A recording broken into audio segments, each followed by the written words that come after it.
It is shortly before midnight on April 13, 1945. Two Canadian scouts crouch in the darkness outside Zwolle, a Nazi-occupied Dutch city of 50,000 people. They need to cross the railway tracks ahead. The first man slips across in silence. The second makes a sound. German machine gun fire tears through the night. Corporal Wilfred Arsenault falls dead. Private Léo Major presses himself into the earth beside his best friend's body. He is 24 years old. He has one eye, a broken back that never healed right, and a bag of grenades. Behind him lies the safety of Canadian lines. Ahead lies a city scheduled for artillery bombardment at dawn. He has a choice, and what he does next will become legend. But to understand what drove Léo Major into that city alone, we need to go back to the beaches of Normandy and to the wounds that should have ended his war long before this night. Léo Major was born on January 23, 1921, in New Bedford, Massachusetts. His parents were French-Canadian, his father working for the American Railroad Company. Before Léo turned 2, the family moved back to Montreal. It was not a happy childhood. His relationship with his father was difficult, marked by distance and disappointment. At 14, Léo left home to live with an aunt. He drifted through odd jobs, worked construction, trained as an apprentice plumber. By 1940, he was unemployed and looking for a way out. The Canadian Army offered one. On July 2, 1940, Léo Major enlisted. He requested transfer to the Régiment de la Chaudière, a French-Canadian infantry unit preparing for deployment to Europe. The regiment would spend 3 years training in Scotland and England, waiting for the invasion that everyone knew was coming. During those long months of preparation, Major specialized as a scout and sniper. He learned to move silently through hostile terrain, to observe without being observed, to shoot with precision. He also learned to box, finding that fighting in a ring took his mind off the bigger fights waiting across the English Channel. It was during this time that he became close friends with another French-Canadian soldier named Wilfred Arsenault. Everyone called him Willie. The two men were cut from similar cloth, both scouts, both snipers, both eager for the action that training only simulated. They would serve together through everything that followed. His biographer would later describe Major as a loose cannon, a skinny kid from the wrong side of the tracks who was not afraid of anything. That description would prove accurate. On June 6, 1944, the wait ended. The Régiment de la Chaudière landed on Juno Beach as part of the largest amphibious invasion in history. They were the only French-Canadian regiment in Operation Overlord, and their arrival surprised the Norman locals, who had not expected to find soldiers speaking a dialect so close to their own. The Canadian forces at Juno made the deepest penetration inland of any Allied troops that day. The cost was 340 killed, 574 wounded, 47 captured. Léo Major survived the beach. On his first day in France, before most soldiers had finished digging foxholes, Major went out on reconnaissance alone. He spotted a German Hanomag half-track, an armored personnel carrier, moving along a road. What happened next set the pattern for everything that followed. Major burst from cover, opened fire on the vehicle at close range, killed the crew, and captured the half-track single-handedly. When he examined his prize, he discovered something valuable. The vehicle contained German communication equipment and secret army codes. He drove it back to Canadian lines with a white flag rigged to the aerial. His commanders praised him personally. The intelligence proved invaluable to the Normandy campaign. Days later, Major was alone again, scouting through dense forest near Berniers. He stumbled into a 4-man SS patrol. These were elite soldiers, the toughest the Germans could field. Major reacted instantly. He opened fire, dropping them one by one. But the last SS soldier, even as he fell, managed to arm and throw a phosphorus grenade. The grenade exploded near Major's face. Phosphorus burns with terrible intensity. It clings to flesh, keeps burning, cannot be extinguished with water. Major stumbled back to Canadian lines with horrific burns along his face, his arm, his side. All sight in his left eye was gone forever. He would never see from it again. At the field hospital, doctors assessed his wounds. They told him the war was over for him. He had done more than his share. He would be evacuated to England, then home to Canada with an honorable discharge. Major refused. He was a sniper, he said. He only needed one eye to sight his weapon.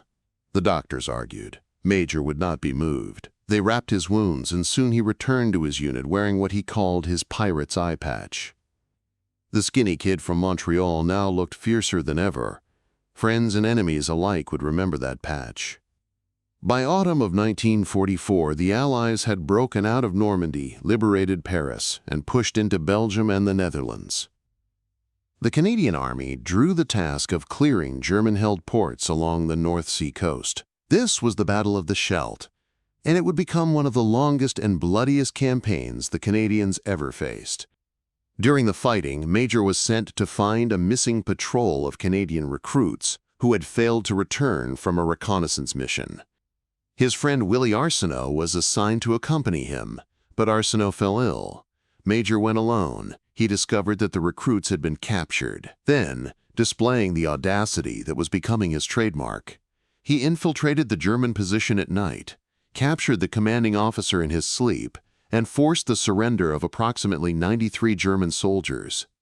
He marched them back toward Canadian lines under fire from nearby SS troops, who shot at their own surrendering comrades rather than let them be taken. Major ignored the bullets and kept moving.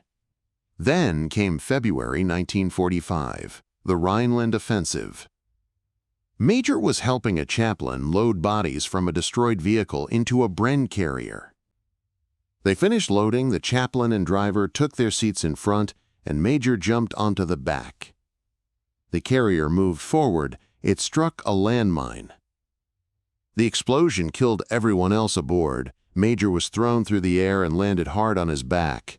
He regained consciousness to find medics assessing his condition. He asked if the Padre was all right. They did not answer. They loaded him onto a truck and drove 30 miles to a field hospital, stopping every 15 minutes to inject morphine for the pain. At the hospital, doctors gave him the assessment. His back was broken in 3 places. 4 ribs were fractured. Both ankles were shattered. They told him, again, that the war was over for him. A week later, Major escaped from the hospital.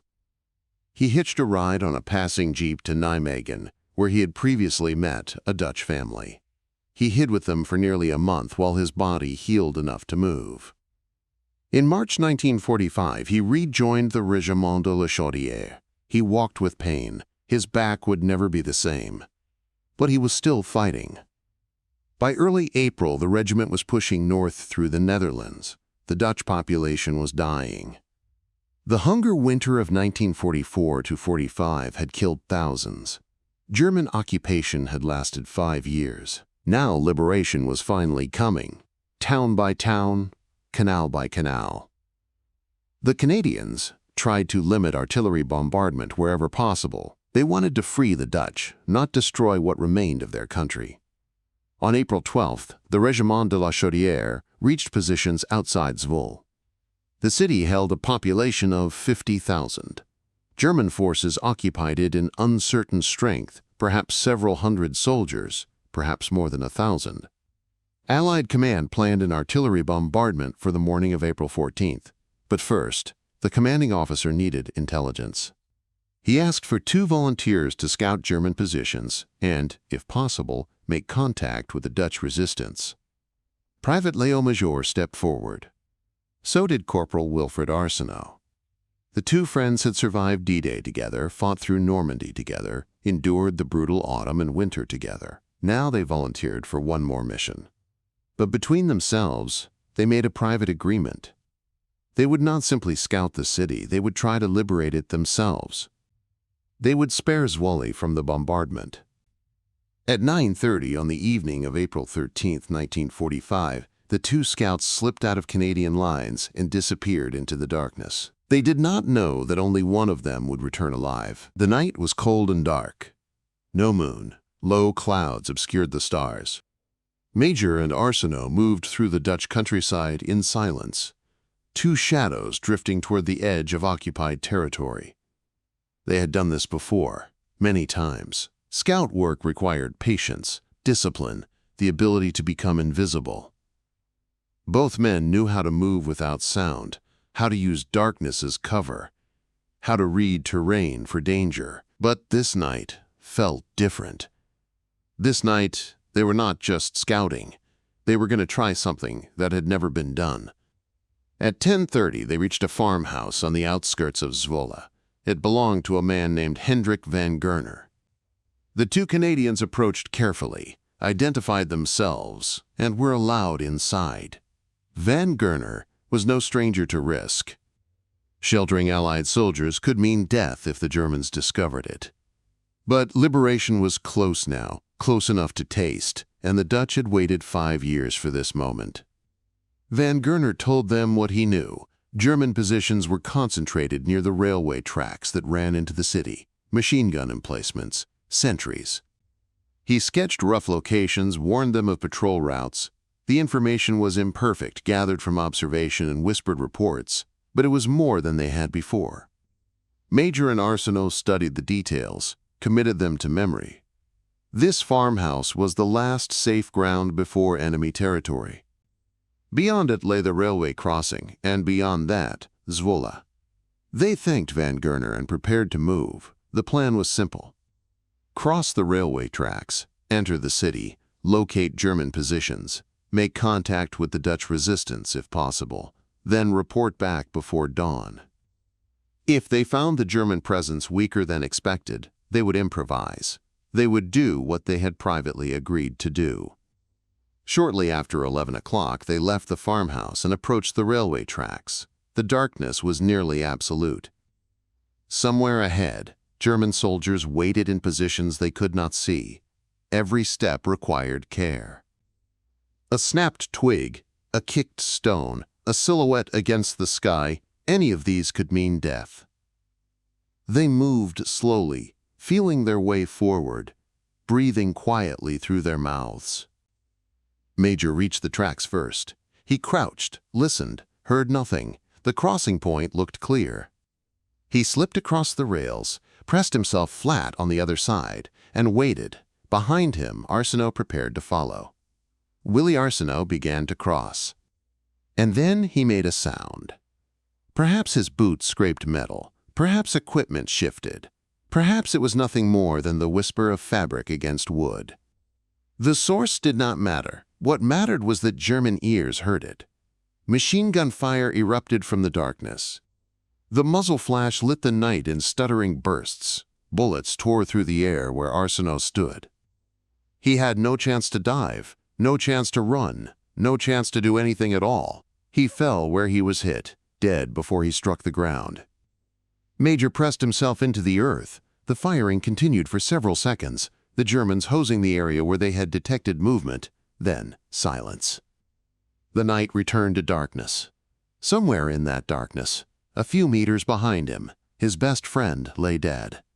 They had survived D-Day together. They had fought through Normandy, through the Scheldt, through the Rhineland. They had made a pact to liberate this city together. Now Willie Arsenault would never see liberation at all. Major did not move. The Germans who had fired did not know he was there. They had heard one sound, killed one man, and now they waited to see if anything else would stir. Minutes passed.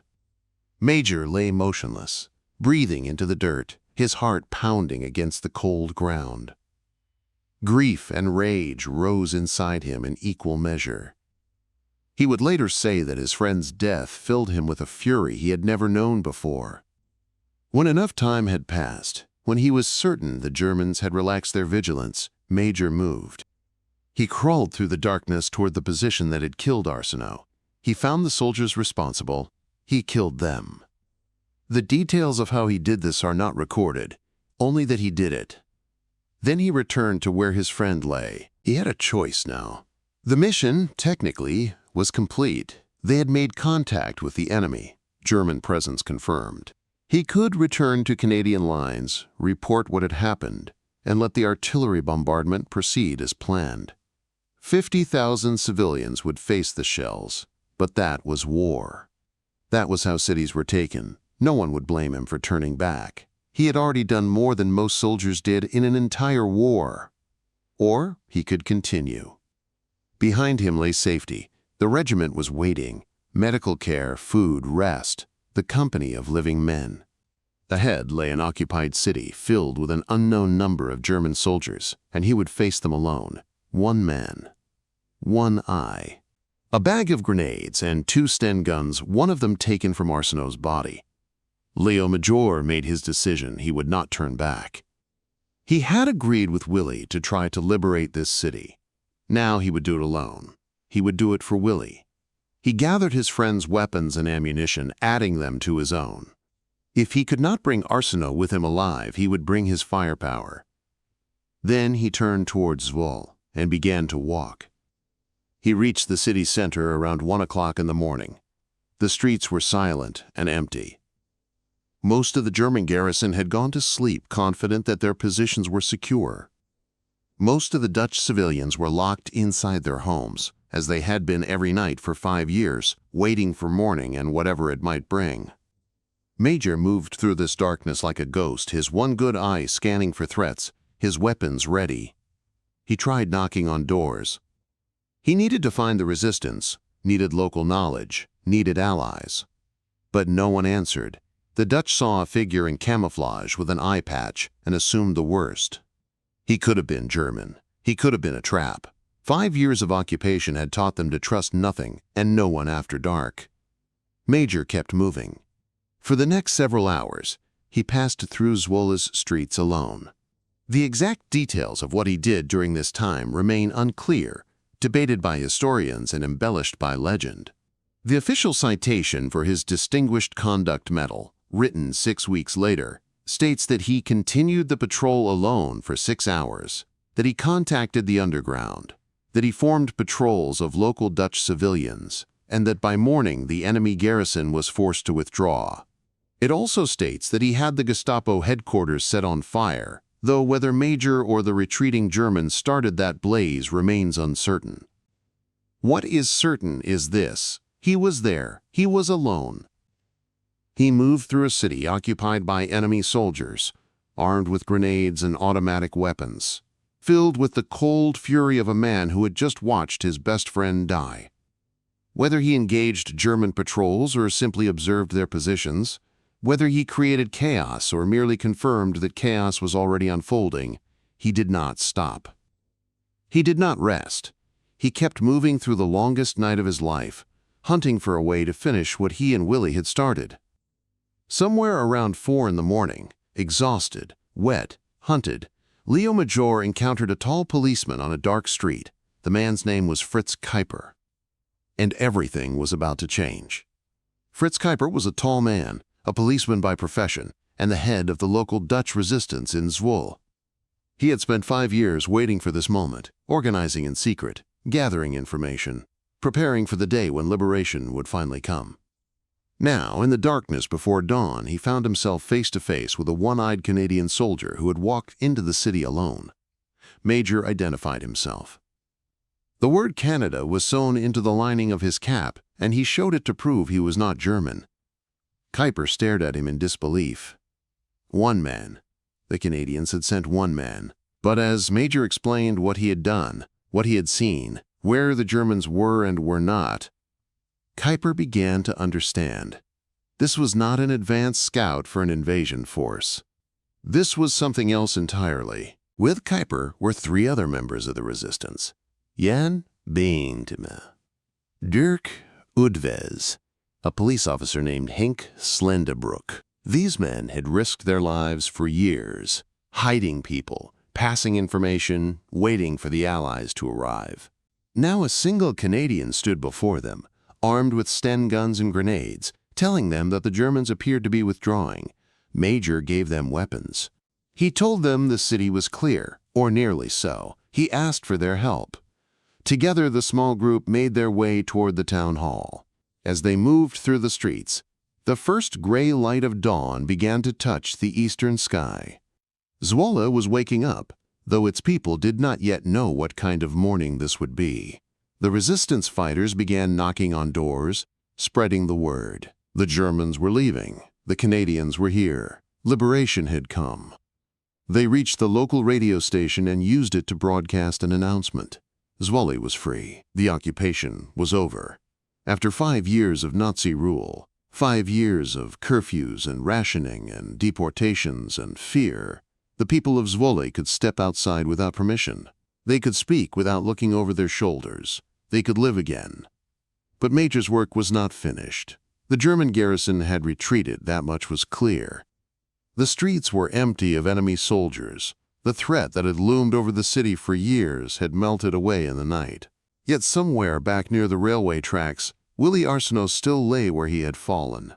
Major could not leave him there. By 4:30 or 5 in the morning, Major had confirmed that the Germans were gone. He was exhausted beyond words. His clothes were soaked from wading through canals. His one good eye burned with fatigue. His back, never fully healed from the landmine explosion, ached with every step.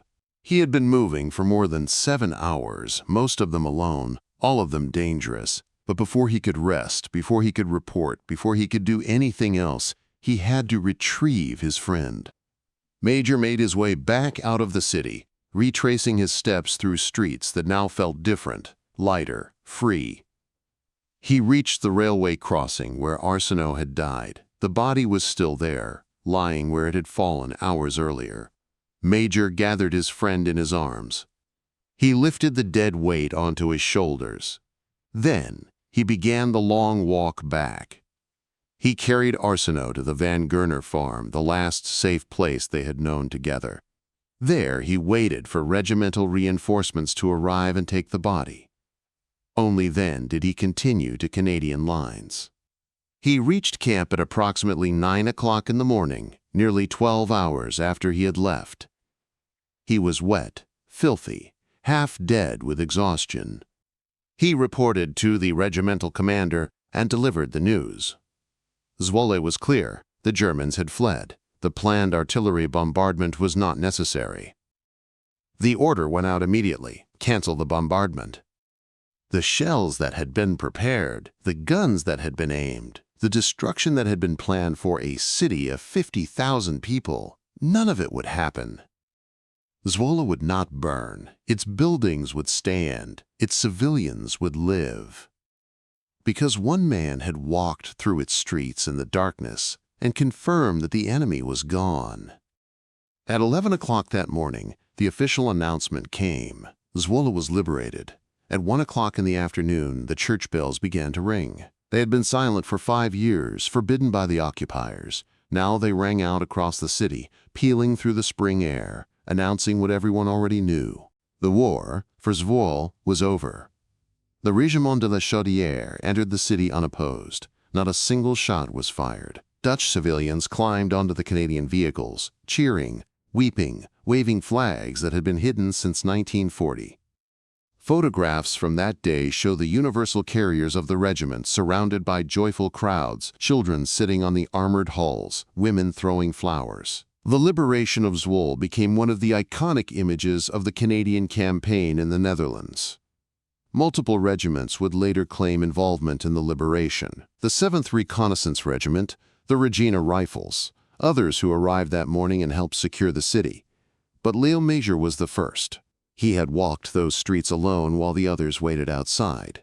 He had made contact with the resistance while the others slept. The Dutch would never forget this. They would call him the first liberator of Zwolle, and the name would follow him for the rest of his life. 6 weeks later, the recommendation was written. Private Léo Major was to receive the Distinguished Conduct Medal, the second highest award for gallantry in action that the British Commonwealth could bestow, surpassed only by the Victoria Cross. The citation described his actions in careful military language. It spoke of his personal initiative, his dauntless courage, his entire disregard for personal safety. It noted that he had continued the patrol alone for 6 hours, that he had contacted the underground, that he had formed patrols of Dutch civilians, that he had forced the enemy garrison to withdraw. It concluded that his gallant conduct was an inspiration to all. On May 7, 1945, Germany surrendered. The war in Europe was over. Less than a month had passed since Zwolle. The killing stopped. The guns fell silent. Soldiers who had survived began to think about going home. In August, Léo Major boarded the New Amsterdam for the voyage back across the Atlantic. He arrived in New York, then took a train to Montreal. He had been gone for more than 4 years. He had lost an eye. He had broken his back. He had captured a German half-track and 93 prisoners and liberated a city by himself. He had received one of the highest decorations for bravery that existed. He was 24 years old. When the train pulled into the station in Montreal, no one was waiting on the platform. No crowds, no flags. No families standing in the arrival hall to welcome him home. Léo Major, the one-eyed ghost of Zwolle, stepped off the train and walked into a city that did not know his name.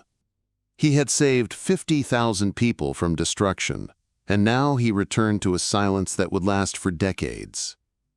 Léo Major went back to work. He returned to his old trade as a pipe fitter and plumber, fixing pipes and installing fixtures in the city that did not know what he had done. He had surgery to address the damage to his back, the vertebrae broken in 3 places by the landmine that should have killed him. The pain never fully went away. It would stay with him for the rest of his life, a constant reminder of the war that had taken so much and given so little in return. He did not talk about Zwolle. He did not talk about D-Day or the phosphorus grenade or the 93 prisoners or any of it. The war was over, and like millions of other veterans, he tried to leave it behind. But the war did not leave him. He suffered from what we now call post-traumatic stress disorder, though in those days there was no name for it, no treatment, no understanding. He struggled with alcoholism. The memories came at night, uninvited, unwelcome. He had killed men. He had watched friends die. He had carried his best friend's body across a Dutch field at dawn. These things do not disappear because a treaty is signed. His wife saved him. Her name was Pauline de Croiselle, and he married her in November of 1952. She understood something was wrong, even if she did not know the details. She supported him through the dark years, through the drinking, through the silences that stretched for days. Together they built a family. 4 children. Dennis, Jocelyn, Daniel Aimé, Helen. A house in the suburbs. A life that looked ordinary from the outside. The children grew up knowing almost nothing about their father's past. He never told them about Zwolle. He never mentioned Arsenault, or the night he walked alone through an occupied city. When they asked about the eye patch, he gave vague answers. The war was something that had happened long ago, something he did not discuss. They assumed their father had served, as so many fathers had, and that was all. Then Korea happened. On June 25, 1950, North Korea invaded South Korea. The United Nations condemned the attack and assembled a multinational force to push back the communist advance. Canada agreed to contribute troops. When the call went out for volunteers, Léo Major answered. He was 29 years old, half-blind, walking on a back that had been broken in 3 places. None of it mattered. He enlisted on August 15, 1950, and joined the scout and sniper platoon of the 2nd Battalion, Royal 22nd Regiment. The Van Deus. He arrived in Korea in May of 1951. The front lines had stabilized near the 38th parallel, the border between North and South Korea. Both sides dug in, constructing trenches and bunkers that reminded older soldiers of the Western Front in the First War. Between the lines lay no man's land, a killing ground of barbed wire and mines. By day, nothing moved. By night, patrols crept out to gather intelligence and capture prisoners. Hill 355 dominated the landscape about 40 kilometers north of Seoul. The Americans called it Little Gibraltar because of its size and commanding position. At 355 meters above sea level, it overlooked the front lines and supply routes for miles in every direction. Both sides wanted it badly. In late November 1951, the Chinese launched a massive assault to take it. On November 22nd, Chinese forces hit Hill 355 with everything they had. Artillery and rockets pounded the American positions. Infantry waves followed, thousands of soldiers pouring forward in the darkness. The United States 7th Infantry Regiment was pushed off the summit. The Royal 22nd Regiment, holding positions on a saddle between Hill 355 and the neighboring Hill 227, found themselves surrounded on three sides. Lieutenant Colonel Jacques Dextraz, commanding the Vendus, issued his orders by radio. There would be no withdrawal, no platoons overrun, no panic. They would hold their positions and fight to the end. Corporal Léo Major received a different assignment. He was to take his scout and sniper platoon, 18 to 20 men, and recapture Hill 227 from the Chinese who had seized it. This was the same hill that overlooked the Canadian positions. If the Chinese held it, they could pour fire down on the Vendus from above. It had to be taken back. Major gathered his men. They wore sneakers instead of boots for silence and carried Sten guns for close quarters fighting. In the darkness of November 23rd, they climbed the snowy slopes of Hill 227, slipping behind the Chinese defenders without being detected. When they reached the summit, they opened fire from behind the enemy line. The Chinese, caught completely by surprise, panicked and fled. Hill 227 was theirs. But the Chinese counterattacked almost immediately. 300 soldiers came at Major's position, outnumbering his platoon by 20 to 1. Any reasonable commander would have ordered a withdrawal. Dextraz told Major to pull back. Major refused. Instead, he directed his men to take cover in shell craters and called for mortar and artillery fire on the enemy, so close to his own position that his commanding officer could hear the explosions through the radio. For 3 days, Major and his men held that hill, Chinese assault after Chinese assault broke against their position. When American forces finally relieved them, the Canadians walked off the hill, exhausted but undefeated. 16 Canadians died in the battle. 34 were wounded. 3 were taken prisoner, but they had held. For his actions on Hill 355, Léo Major was awarded a bar to his Distinguished Conduct Medal. This made him the only Canadian in history to receive the DCM in 2 separate wars. It was a distinction that could never be equaled. The British replaced the DCM with another medal in 1993. No Canadian would ever match what Major had done. He returned to Canada in May of 1952. He went back to civilian life, back to obscurity, back to silence. The second medal joined the first in a drawer somewhere. The years passed. Then, in 1969, there was a knock at the door. A delegation from Zwolle had tracked him down. Dutch officials had crossed an ocean to find the man who had liberated their city 24 years earlier. They came bearing gratitude, wanting to thank him, wanting to know why he had never returned. Daniel Aimé Major was 9 years old. He stood in the hallway of his family's home and watched strangers from another country shake his father's hand and speak of things he had never heard. His mother turned to his father and asked the question that must have been building for years. Why had he never told them? Why had he kept this secret for so long? Léo Major shrugged. He said he did not think anyone would believe him. After that, the silence ended. Major returned to Zwolle, not once but many times. The Dutch treated him like royalty. They hoisted him on their shoulders, asked for autographs, celebrated him at annual ceremonies. In 2005, the city made him an honorary citizen. They renamed a street in his honor. The sign on Léo Major reads in Dutch and English, Canadian First Liberator of Zwolle, 1921 to 2008. The story is still taught in Zwolle schools today. Children learn about the one-eyed Canadian who walked into their city alone and saved it from destruction. The mayor of Zwolle, Léo Major, explained why in a documentary filmed years later. For us as a city, he said, it is very important that our children still remember that it is not easy to be free, that it is vulnerable, that you always have to think about that. Léo Major became permanently sober in 1990. His wife Pauline had stood by him through everything, and together they found their way to peace. He made his final visit to Zwolle in 2005, 60 years after the liberation. The city embraced him one last time. On October 12, 2008, Léo Major died at the age of 87. He passed away in the palliative care unit of Charles Lemoyne Hospital in Longueuil, surrounded by his wife and his sons. Dutch dignitaries attended his funeral, including the mayor of Zwolle. He was buried at the last post-fund National Field of Honor in Pointe-Claire, Quebec. A year after his death, the city of Zwolle officially renamed Zwolle as Léo Major.